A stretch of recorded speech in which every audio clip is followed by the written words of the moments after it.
Thank you for joining us today on Hill Country Happenings News Minutes. The governor was in town this week, and we've got some video clips of him coming up later in the show. Now, we heard from Mr. Edd on Mr. Edd's rain gauge, and we had 2.52 inches of rain. I know we have footage this week from last Saturday showing the winds and the rain and all that came through with it. There was a lot of damage done in that storm. Tupelo had a lot of damage. The old car museum, part of the building fell there. There were trees down. Power lines were down. There were some people that didn't have power until Wednesday.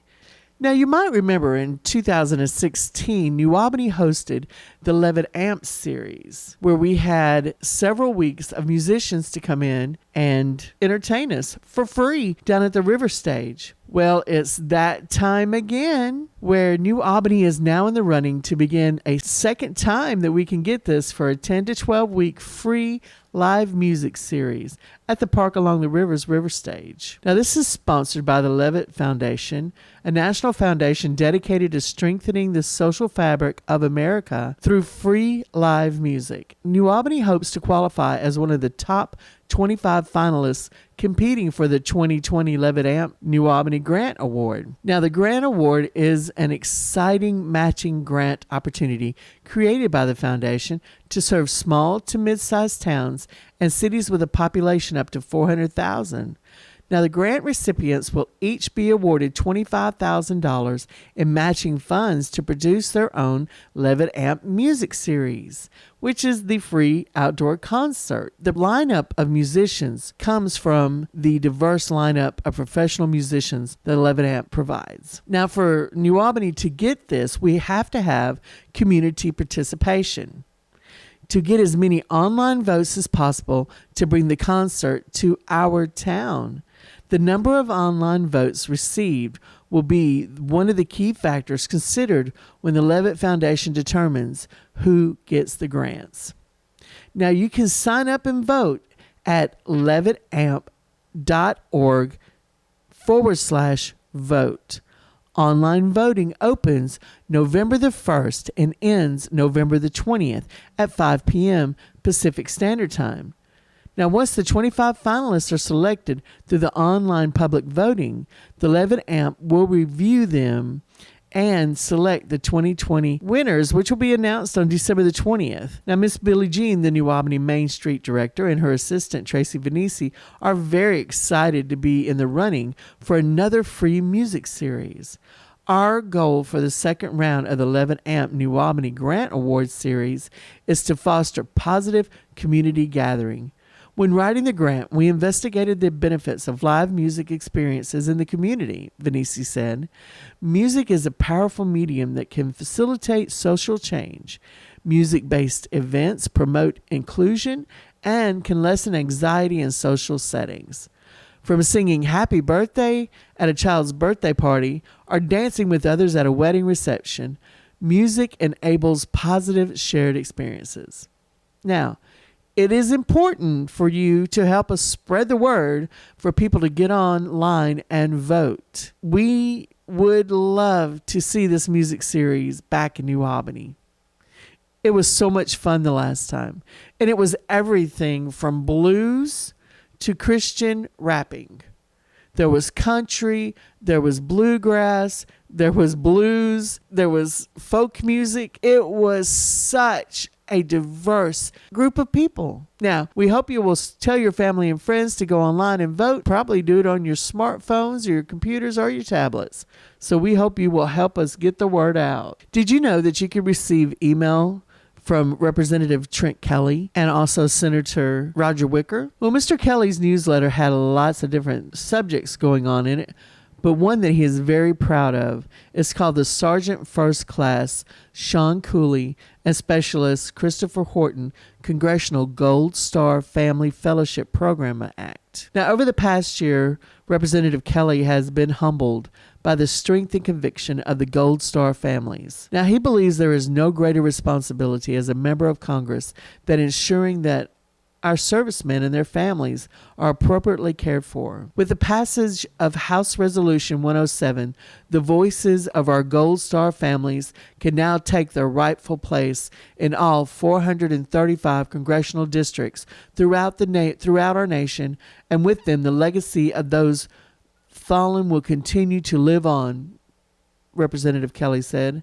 And although they may not wear the uniform, the Gold Star families pay a huge price for our freedom and deserve a greater voice in the representative government. Now, the resolution establishes in the House of Representatives of Congress the Gold Star Fellowship Program, under which an eligible individual may serve a 12-month fellowship in the house of a member of the House of Representatives. This is just another way to support our Gold Star families. I hope you will let Representative Kelly know how much you appreciate him working on this act. There is a lot more information in Mr. Kelly's email, so I hope you will consider getting that. He lets us know what's going on in all aspects of our country and our state. Now, First Choice Center for Women is holding their 9th annual holiday market on November the 7th from 4 to 8 p.m.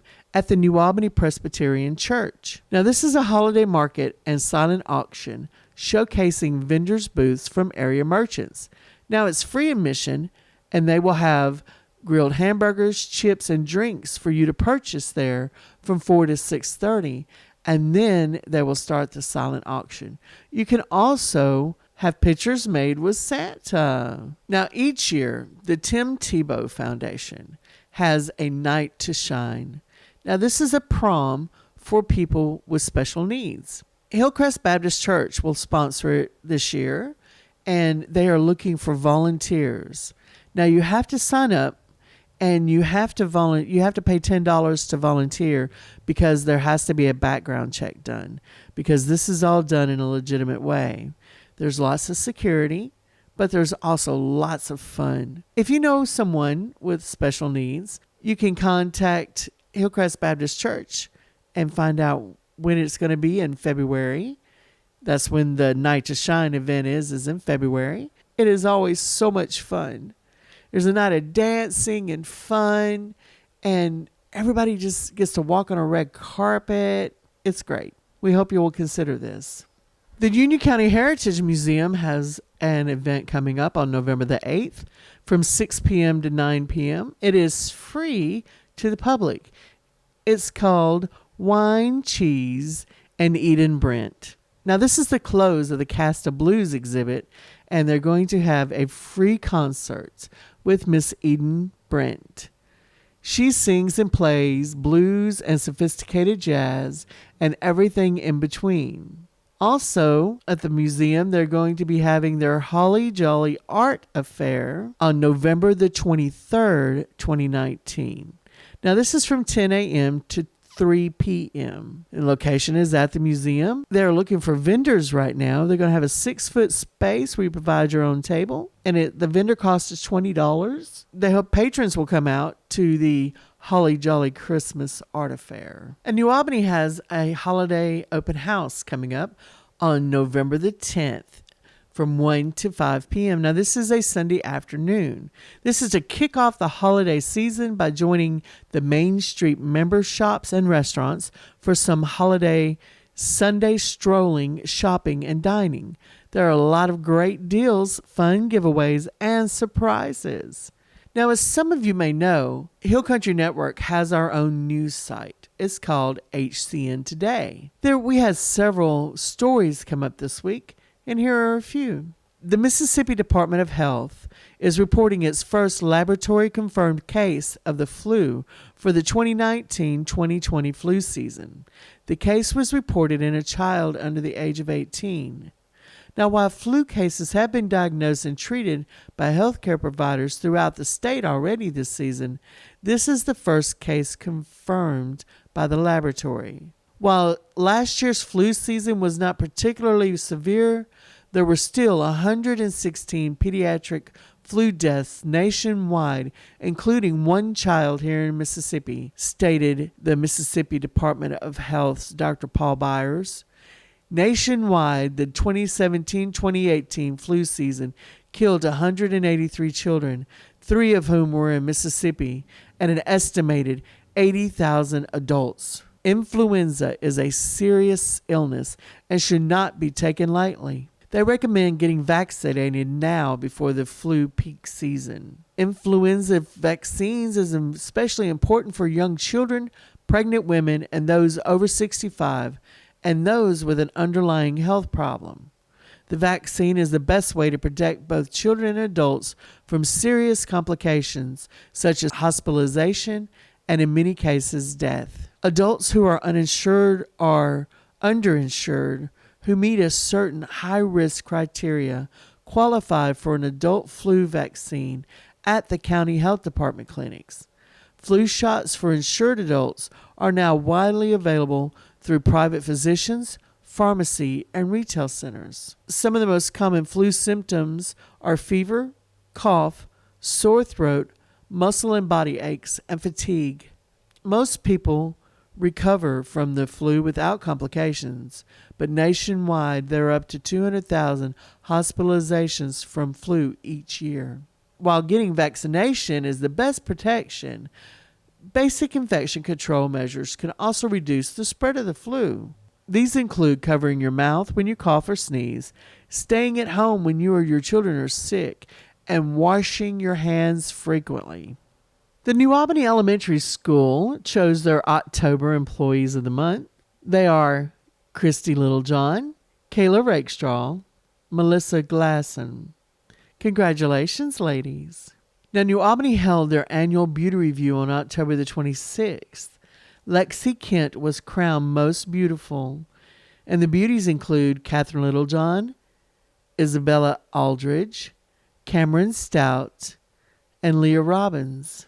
Heaven Freeman was the most photogenic, Mary Spencer Little was named Miss Congeniality, and Dakota Leisure won Fan Favorite. The Parade of Beauties was sponsored by the New Albany Parent Association. Now, we would like to remind you that on Saturdays at noon, we have wrestling. Now, this is the Southern Wrestling Association, and they are from our home state of Mississippi.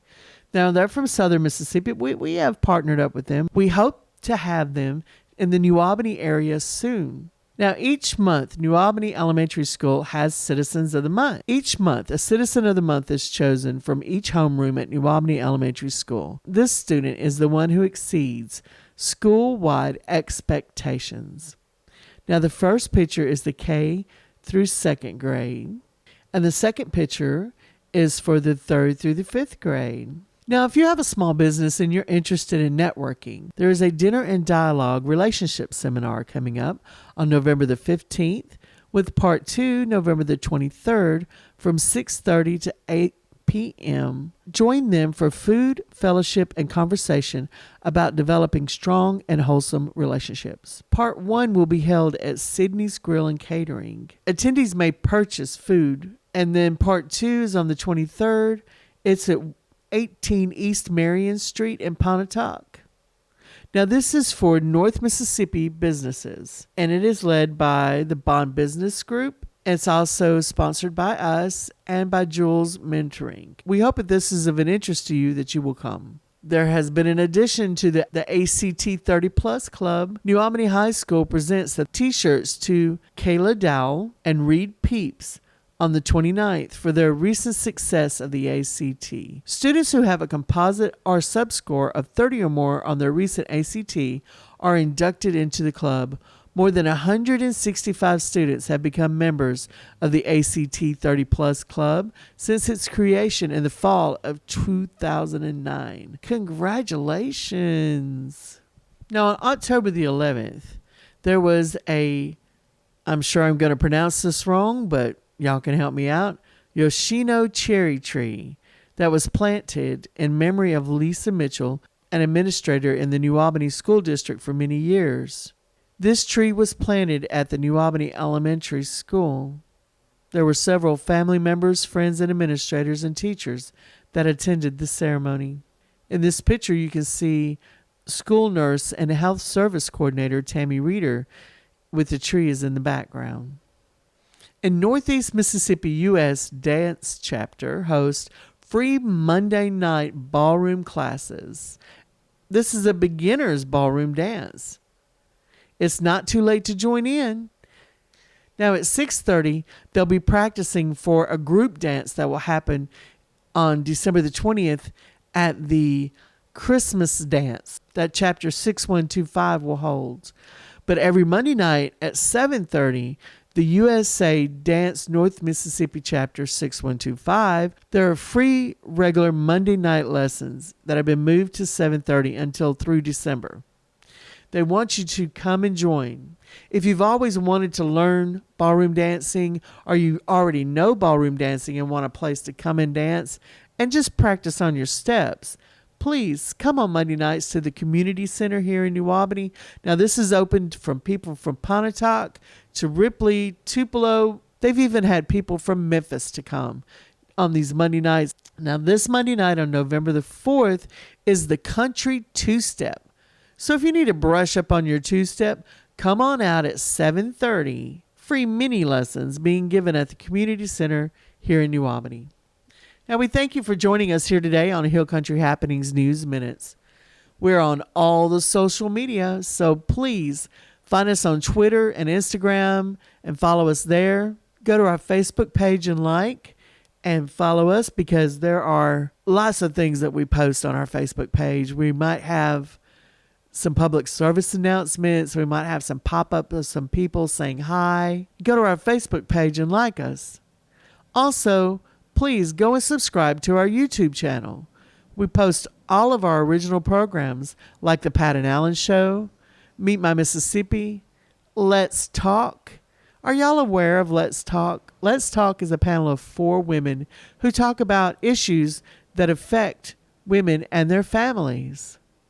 It's a great show. It comes on every Thursday at 9 a.m. with an encore at 5 p.m. We hope you'll check them out. But shows like that will be on our YouTube channel, as they are right now. So please go and subscribe. There's a lot coming up with the holidays, and we'll be bringing you more news. You'll be able to see us out and about more. And if your town has any holiday festivities, please let us know here at Hill Country Network. You can email us at hch@hillcountry.net. Be sure and go and check out our website at hillcountrynetwork.net. You can watch our live stream there anywhere in the world. Take us on the go with you. That way you do not miss anything. Thank you for joining us today, and we hope you'll stay for the rest of the show. And we hope you have a wonderful week.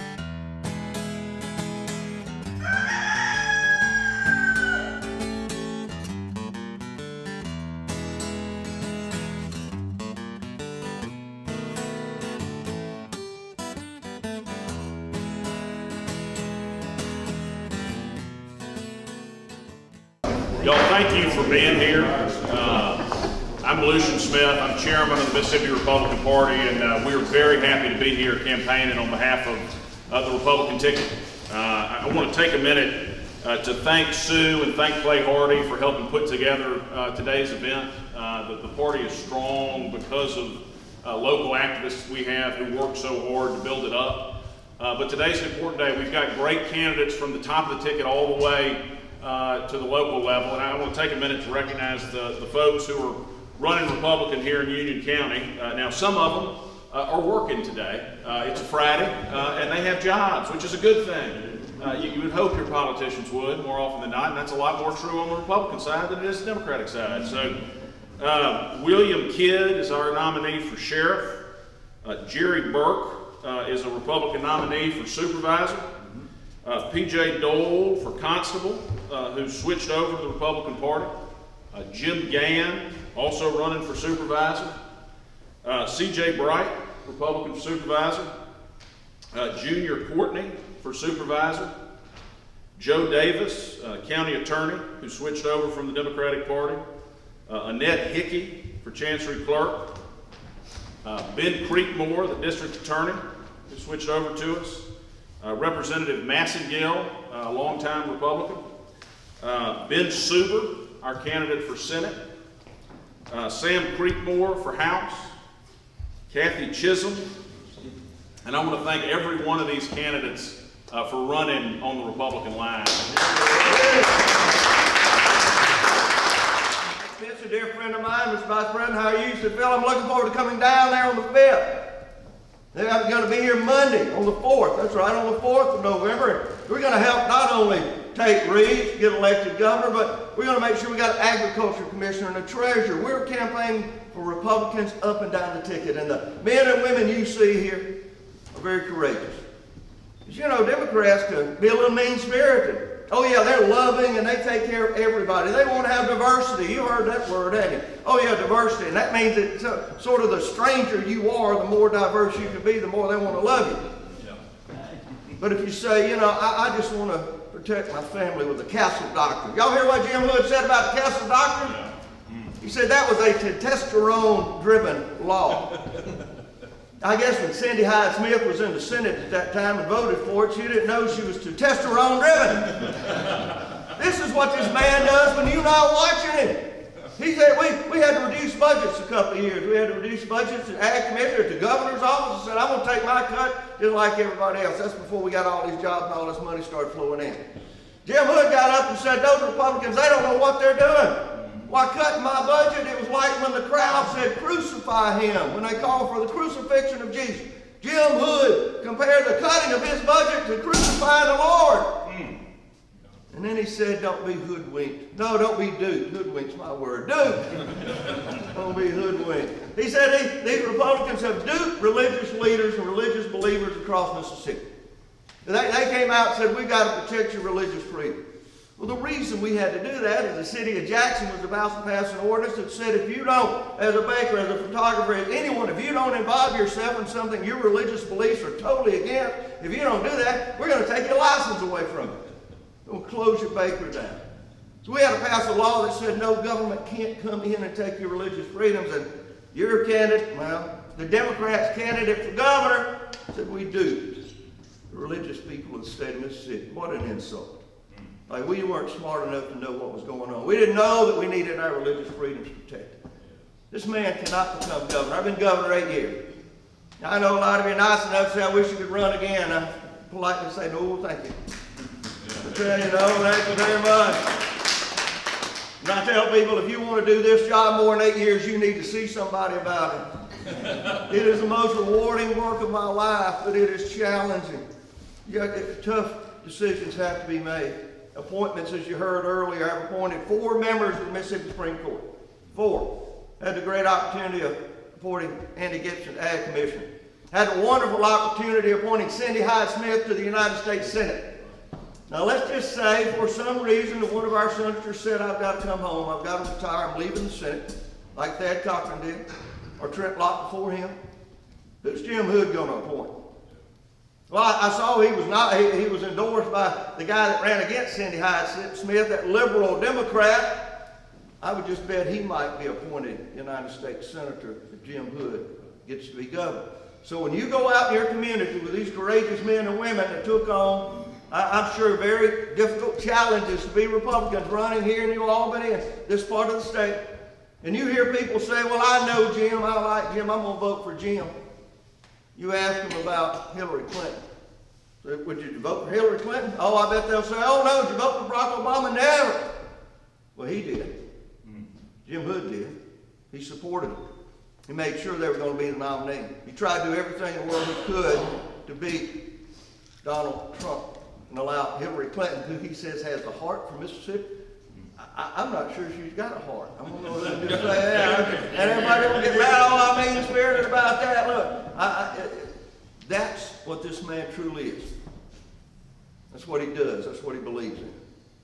So when folks tell you that I'm just going to support good old Jim, just tell them, no, that's not good old Jim. Look under the hood. See what you're really getting. Now, ladies and gentlemen, the President of the United States is on his way. We got up this morning, Tupelo, looked out the window, and there's a crowd lined up in front of the Coliseum. They're standing there this morning. I told him one time, I said, Mr. President, he came to Jackson, and they were lined up like that. I said, they came off the milking stool to get here for you. Maybe he kind of looked at me a little funny. But we are going to bring him here, and the Vice President, Secretary Sonny Dupree was here yesterday. everything we can do in the Republican Party we're doing. But it all comes down to you. It comes down to make sure that you get your neighbors out, your friends out, people you go to church with. More people vote that go to church than just about any other classification. If they're in Sunday school, they're going to be at the polls. So next Sunday, well, just before you pray, in Sunday school, just remind folks, it's election day. We're going to pray that the good Lord helps us elect Republicans up and down our ticket throughout the land, and so that next year we can all get together and re-elect Donald J. Trump as President of the United States. The fate of the nation depends on it. He truly does have a heart for Mississippi, and I'm going to work mine out just making sure he gets elected, and these men and women here do the same. Thank y'all. God bless you.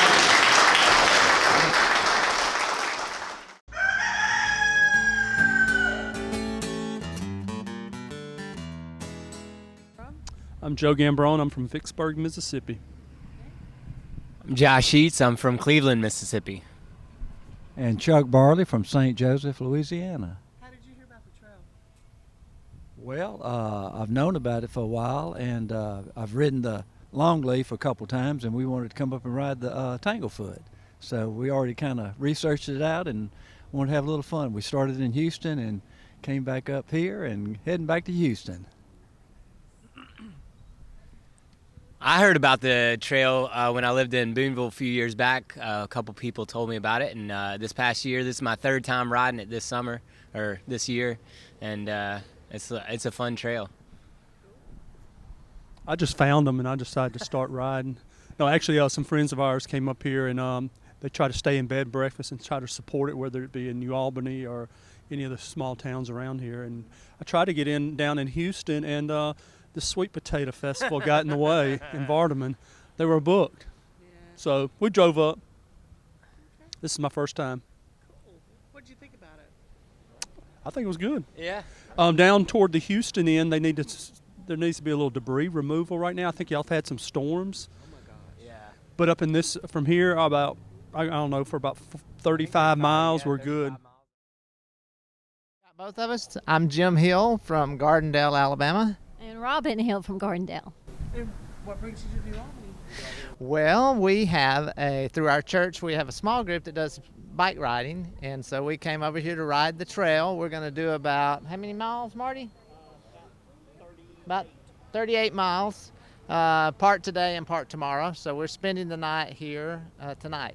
It's the first time here. It's a great little town, and we have really enjoyed ourselves. We just ate right down the street here. What was the name of it? Vintage Market. Yeah, and it was great. We recommend the, what do we have? The salad plate. Yeah. Who all's with your group? How many of them are? 9, is that right? There are 9 with us, yeah. Yeah. You're welcome.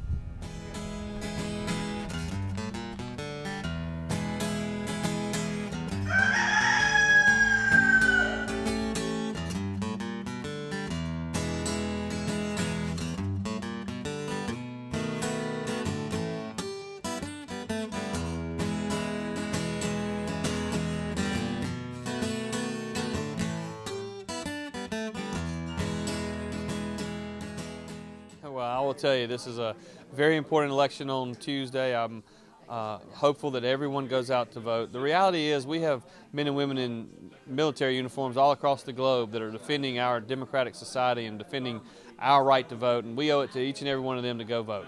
It's also, I'm a little bit biased because I know that big turnouts favor conservatives, big turnouts favor Republicans. The more people that vote, the better it is for us, and obviously President Trump understands that, and that's what's at stake at this election. This election is not just about can we continue to move Mississippi in a conservative direction. It's about the 2020 elections. The president and the vice president are coming to Mississippi because they know that the liberal Democrats in Washington would like nothing more than to win here so that they can defeat President Trump in 2020. This is a big deal for our state. The future of our state is also a big deal for the future of our country. Well, I will tell you, we're here in downtown New Albany with a local home-owned business, and this is what it's all about. It's about growing small businesses in Mississippi to grow our economy. We have the best economy Mississippi's ever had. We've got the lowest unemployment rate in the history of Mississippi. We've got more people working today than any time in our state's history. We're in the best fiscal shape we've ever been in. We're in the best financial shape we've ever been in Mississippi, but we got more work to do. Ely and I both grew up in small towns in Mississippi. Her in Tylertown, me in Florence. We both went to Mississippi public schools. We then graduated and went to Mississippi colleges. We graduated from there and got Mississippi jobs. I'm running for governor because I want my 3 little girls, and I want your kids and your grandkids to have those same opportunities.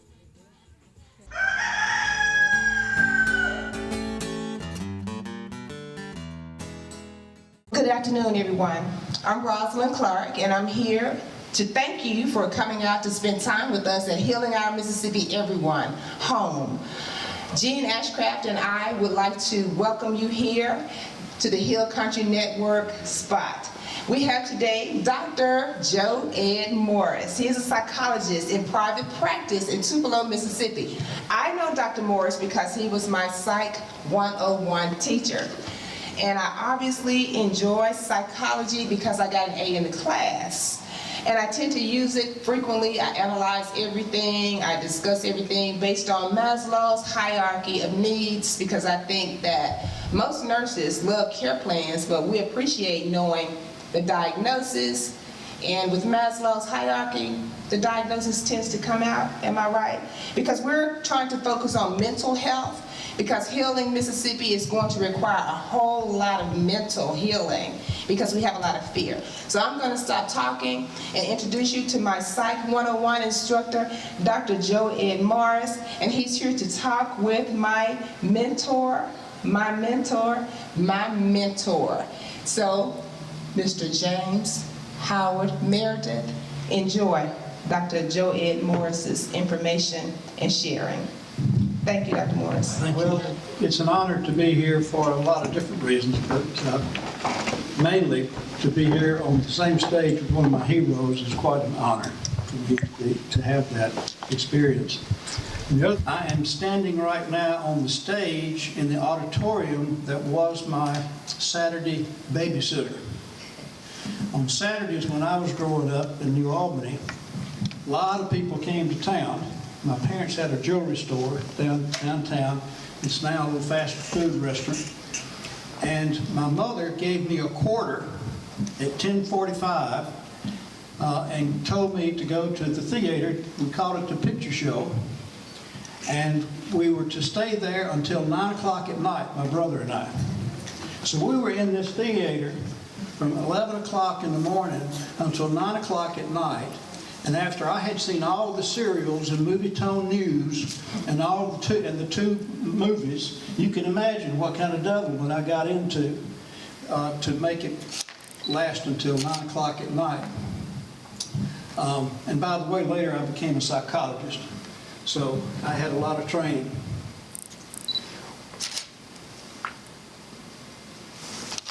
Humor is a part of healing. I'm not saying that our situation in our state is a laughing matter, but I'm saying that humor can allow us to transcend the situation, to get beyond it, and to look back and maybe even chuckle. I remember one time I was trying to open my sock drawer and it wouldn't open. And I kept struggling with it. Finally, I got a little angry and I pulled on it real hard and socks went flying everywhere. And then I fell back on the bed and I started chuckling. I thought if anybody had a camera on me right now, they would be getting a really good laugh. So laughter, I was thinking about this on the way here, and I was thinking about how people in slavery endure. And I wonder, humor plays a role in it. I wonder if there were times when somebody cracked a joke or they were singing a song, that there was a few seconds of freedom, a few seconds of transcending their situation. And humor does that. Some of you may have read Dante's Divine Comedy. It wasn't called a comedy at first. It was called the Divina. And then later, as he's writing the final pages, he has Jesus resurrecting and looking back at the devil and getting the last laugh on him. So it became called the Divine Comedy. We're getting down to more serious matters. Rosalind has talked about Maslow and the hierarchy of needs. And I don't have one that I can do a blow up and show you here. But at the bottom are the physiological needs. And then come the safety needs. Then come love and belongingness. I think Maslow got it mixed up at that point, by the way. And then come esteem needs, cognitive needs, aesthetic needs, and at the top, self-actualization, where you're realizing your full potential, becoming everything one is capable of becoming. Well, over the years, a lot of years, I have tinkered with that. I wasn't comfortable with it. I thought it was too cut and dried. I thought it was too one-dimensional. And so I came up with something else I want to share with you today.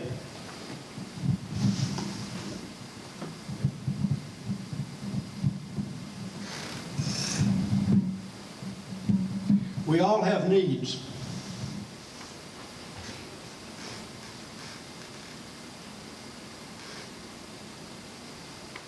We all have basic permanent needs. Now, psychologists and writers over the years have put together quite a list of them, and I've condensed them into 5, which are more manageable for me. And that says PN, it's at the center. One of the permanent needs we have is for self-respect.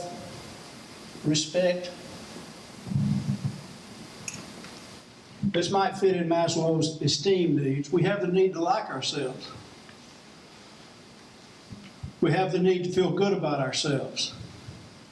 We have the need to be centered. We also have the need for self-worth. We have the need to feel good about ourselves, to feel that we are worth something and we are of value. Then we have, besides self-respect and self-worth, we have the need to have self-trust. We need to trust ourselves and to feel that what we do is reasonable and rational and appropriate. Then we have the need to love and to be loved.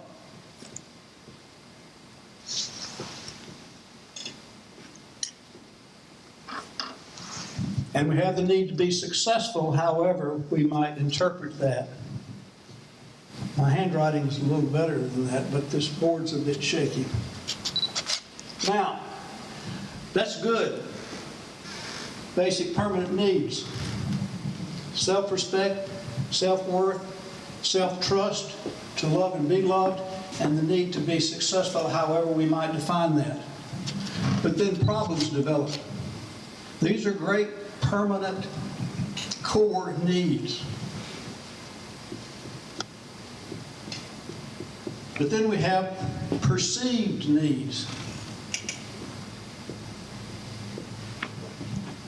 These are the things we think we need.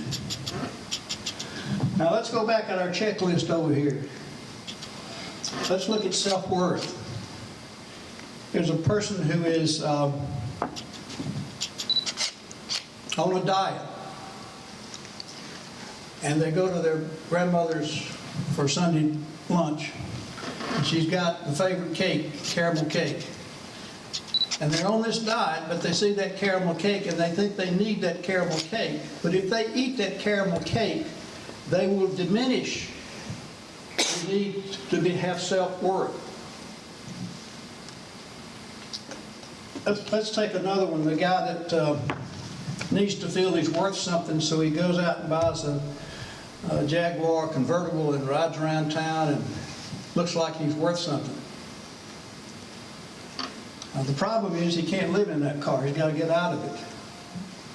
The car is basically a cosmetic veneer of worth, and inside, in the core here, it's empty.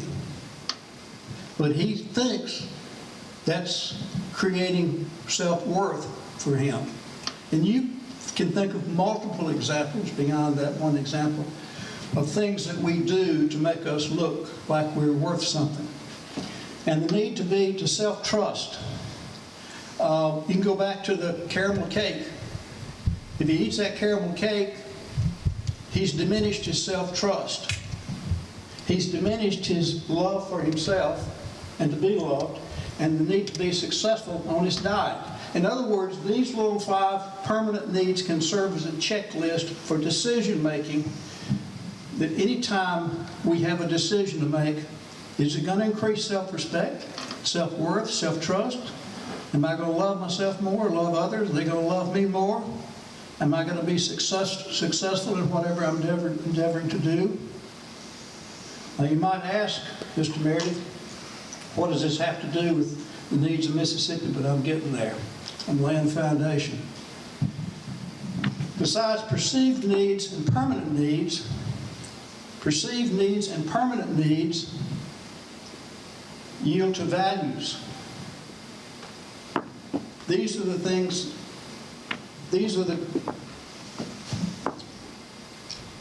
that bring meaning to our life, that we base our decisions upon, our values, and values in turn lead to attitude. Now, it's just a short skip and jump from values to attitudes when it comes to the issues that are confronting not only Mississippi today, but our nation. Because my values determine how I'm going to view an immigrant, my attitude towards immigrants. My value is going to determine my attitudes toward LGBT community. It's going to determine how I feel about people of a different color, a different race, and different religion. So you can see this unfolding process that is gaining some strength here if we stay with our permanent needs, use that as a checklist, and we see ourselves developing values and attitudes that are healthy, there's that word again, that are caring, and that are loving. Well, I told you this is Crash Course Psychology 101. If I didn't, I meant to tell you that. Permanent needs lead to perceived needs. They're combined to lead to values and attitudes and values become quantified and lead to habits. Now, habits, we have good habits and we have bad habits. There are habits that unlock doors and habits that close doors. So, what's the next step regarding habits? Our habits can get us into trouble. Habits can get us out of trouble. The final circle in this unfolding development of a person is circumstance. Now, we're getting closer to the core reason why we're here today. There are a lot of psychological programs. There are a lot of programs that are not psychological that say if we just attack problems up here and we change the circumstances, then we've changed the person. And we've changed the person's approach to problem solving. But there's a problem with that. By going to the circumstances out here and just dealing with the circumstances, what are some of those circumstances? Let's have another government program. Let's have another government interference. Let's have another plan implemented by bureaucrats. Now, those are not necessarily bad, but do they get at the core of the problem? What I feel, and a lot of others with me feel, is that you change the person not by approaching at the periphery of his life or her life, but starting at the center and moving out. And that's when you begin to see change. based upon the 5 permanent needs. Now, let's talk about Mississippi and how it relates to this. Healing in Mississippi. Mr. Meredith, I overheard some of your comments on an interview back there when you were sitting. I was sitting a few rows in front of you, and I heard you say something about Mississippi, and did you know this and did you know that? But I'm sure you know, and y'all know, that Mississippi is number 1 in giving and donating. So the potential is here, the capacity to reach out, to start in the middle and move out towards the periphery. Otherwise, we just end up trying to solve problems on the periphery. Now, I did a little research. I don't know how I'm going to do this. Bear with me. I've written some books, and one of the books I wrote was New Testament Stories, What Do They Say Today? And in doing the research for one of the healing stories of Jesus, I came up with some movements that are starting at the core and not on the periphery out here. 2 of them are right there in Tupelo, Mississippi, the Good Samaritan Clinic and the Free Clinic. These are volunteer programs. They're not implemented by some bureaucratic, by some bureaucracy, or it's coming from the heart of people. And that's what we need to do and need now. But in their research in these 5 modalities, it didn't matter what approach or theory the therapist took. The number 1 single factor that caused healing was the therapist was a caring therapist. If the person felt that the therapist cared about them, they felt they were getting healed. They felt like they were getting better.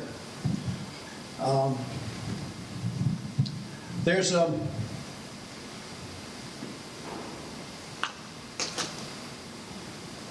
scripture in the New Testament about the 10 lepers. Y'all have read that scripture? It's an interesting story. Jesus tells the 10 lepers to go show themselves to the high priest. And then it says, while they were on their way, they were healed. Well, folks, we're on our way here. We're on our way here, moving from the center out. Thank you very much for having me today. Now, we know about your entry into Ole Miss. Did you know that you stole the thunder of another person who became famous that same night? Did you know that that was when the Johnny Carson show debuted? I did not. I did a considerable amount of research on your entry into Ole Miss because I was part of it in the novel that I was working on. But I always found that kind of ironic and curious that he didn't have many people watching his show that night. I didn't know that. Okay. Well, you have that distinction now. You know that. But we know about the Ole Miss situation, but a lot of people may have forgotten that you engaged in a walk through Mississippi. You were in the walk, and I think it was up and around Tunica somewhere, I'm not sure, but a man shot at you. Is that correct? He shot me. He shot you. Okay, well, I'm a psychologist, and I don't want you to get re-traumatized to hear, tell us the details, but I'd like to know how that affected you, if it affected you at all, to have somebody shoot you when some of your own heroes had been assassinated. It really didn't touch me at all. As a matter of fact, it was 40 years before I cared enough to find out who it was. Wow. That's another reason you're one of my heroes. What is your advice today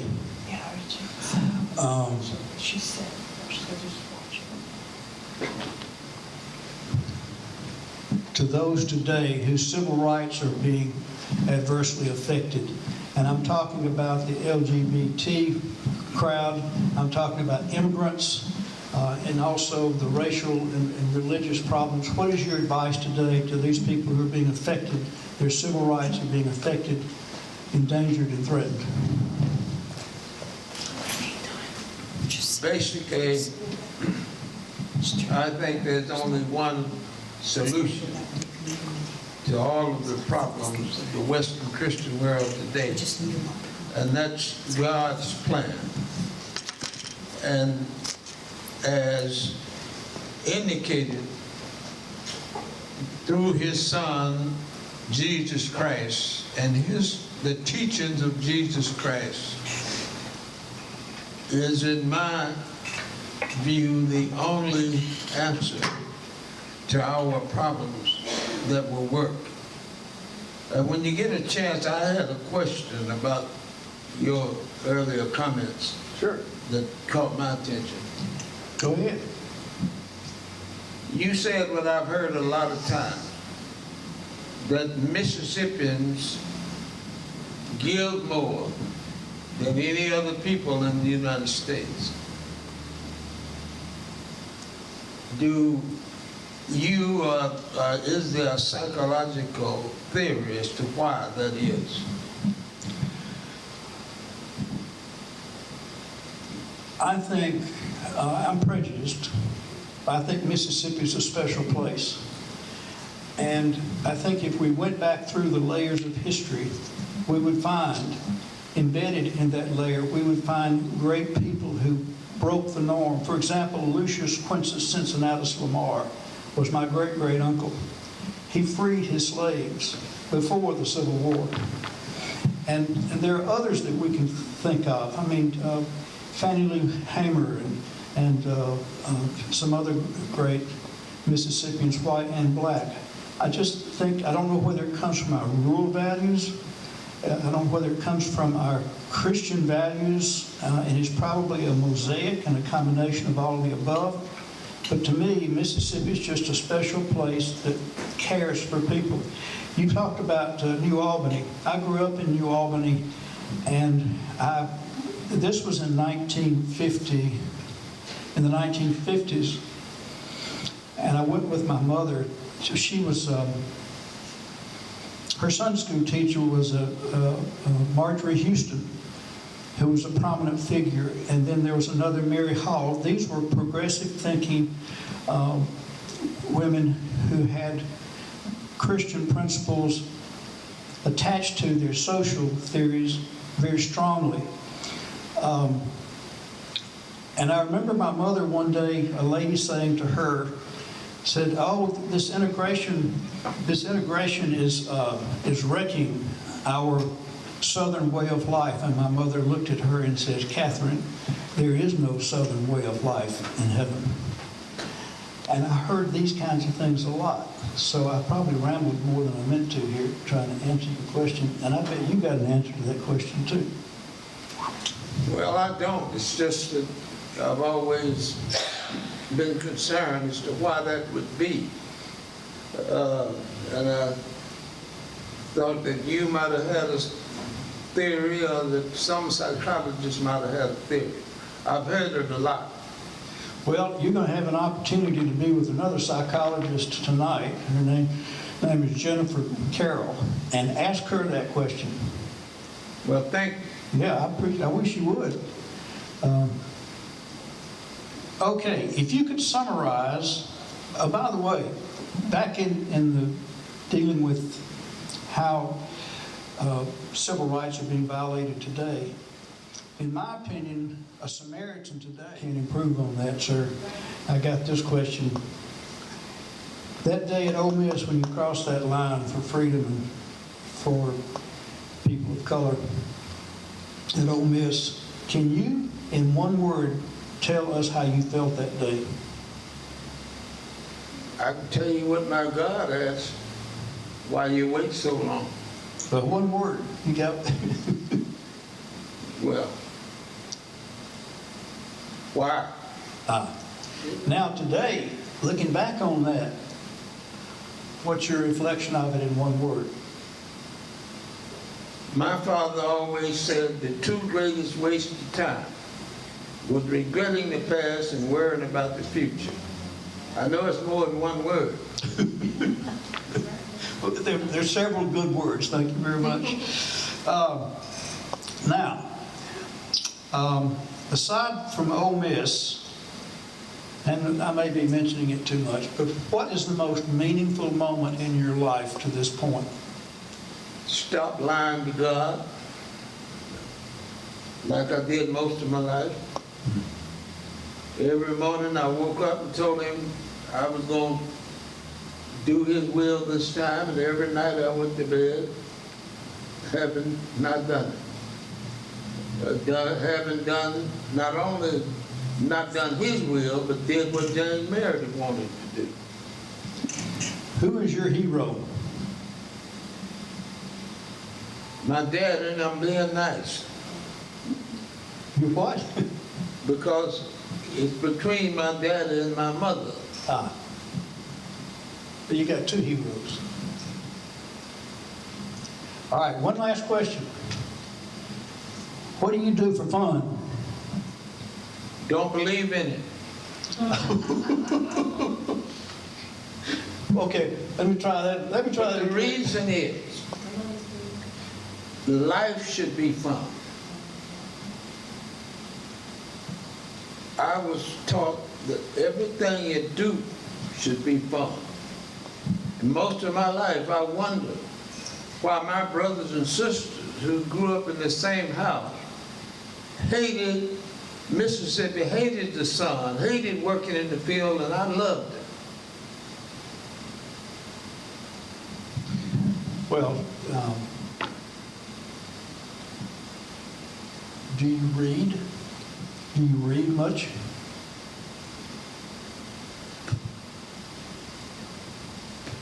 I think I can say without worry of being not lying, not telling the truth.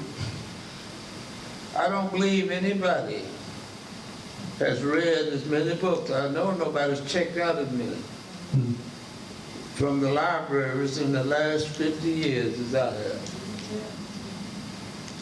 Well, Mr. Meredith, thank you very much. You're more my hero now than you were before this started, brother. Thank you, thank you. Thank you. Thank you.